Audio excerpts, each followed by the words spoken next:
ലോകമെമ്പാടുമായി ഓരോ രാത്രിയിലും കുട്ടികൾ ഉൾപ്പെടെ ഏകദേശം 350 ദശലക്ഷം ആളുകൾ പട്ടിണി കിടക്കുന്നുണ്ടെന്ന് ഐക്യരാഷ്ട്രസഭയിലെ ഒരു പ്രധാന സഹായ സംഘടനയായ വേൾഡ് ഫുഡ് പ്രോഗ്രാമിന്റെ റിപ്പോർട്ട്. എത്യോപ്യ, യമൻ, സുഡാൻ എന്നിവിടങ്ങളിലും യുദ്ധം രൂക്ഷമായ ഉക്രൈൻ, ഗാസ എന്നിവിടങ്ങളിലും ദാരിദ്ര്യവും പട്ടിണിയും രൂക്ഷമാവുകയാണ്. ഈ സാഹചര്യത്തിൽ ഇവരുടെ പ്രതീക്ഷയായി മാറുകയാണ് പല കത്തോലിക്ക സന്നദ്ധ സഹായ സംഘടനകൾ. കാത്തലിക് റിലീഫ് സർവീസസ് പോലുള്ള വലിയ കത്തോലിക്ക സഹായ സംഘടനകൾ വർഷങ്ങളായി ക്ഷാമത്തിന്റെ അപകടത്തെക്കുറിച്ച് മുന്നറിയിപ്പ് നൽകിയിട്ടുണ്ട്. പട്ടിണിയുടെ കാരണങ്ങളെക്കുറിച്ചും പരിഹാരങ്ങളെക്കുറിച്ചും വിശക്കുന്നവർക്ക് ഭക്ഷണം നൽകുന്നതിൽ ശ്രദ്ധ കേന്ദ്രീകരിക്കേണ്ടതിന്റെ ആവശ്യകതയെക്കുറിച്ചും ഓർമ്മിപ്പിക്കുന്ന ഈ സംഘടന നിരവധി രാജ്യങ്ങളിൽ പട്ടിണിയിൽ ആയിരിക്കുന്നവർക്ക് സഹായമായി മാറുകയാണ്. ലോകമെമ്പാടുമുള്ള 17 രാജ്യങ്ങളിലായി ഓരോ സ്കൂൾ ദിവസവും 2.4 ദശലക്ഷത്തിലധികം കുട്ടികൾക്ക് ഭക്ഷണം നൽകുന്ന മറ്റൊരു കത്തോലിക്ക സംഘടനയാണ് മേരി മീൽസ്.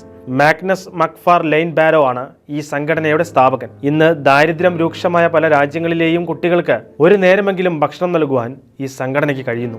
ദാരിദ്ര്യവും പട്ടിണിയും രൂക്ഷമായ മറ്റൊരു രാജ്യമാണ് സൗത്ത് സുഡാൻ. അവരുടെ ദുരിതാശ്വാസ പ്രവർത്തനങ്ങളിൽ സുഡാൻ റിലീഫ് ഫണ്ടിന്റെ പ്രധാന പങ്കാളി പ്രാദേശിക കത്തോലിക്ക സഭയാണ്. എന്നാൽ ദക്ഷിണ സുഡാനിലെ അടിസ്ഥാന സൗകര്യങ്ങൾ അവിശ്വസനീയമാം വിധം അവികസിതവും ഭൂരിഭാഗവും വെല്ലുവിളി നിറഞ്ഞതുമായതിനാൽ അവരുടെ ജോലി എളുപ്പമല്ലാത്ത സാഹചര്യമാണ്. ഇതുകൂടാതെ പല രാജ്യങ്ങളിലും സന്നദ്ധ പ്രവർത്തനം അതാത് നാട്ടിലെ കത്തോലിക്ക സഭയുടെയും അവിടുത്തെ രൂപതകളുടെയും നേതൃത്വത്തിൽ നടക്കുന്നുണ്ട്.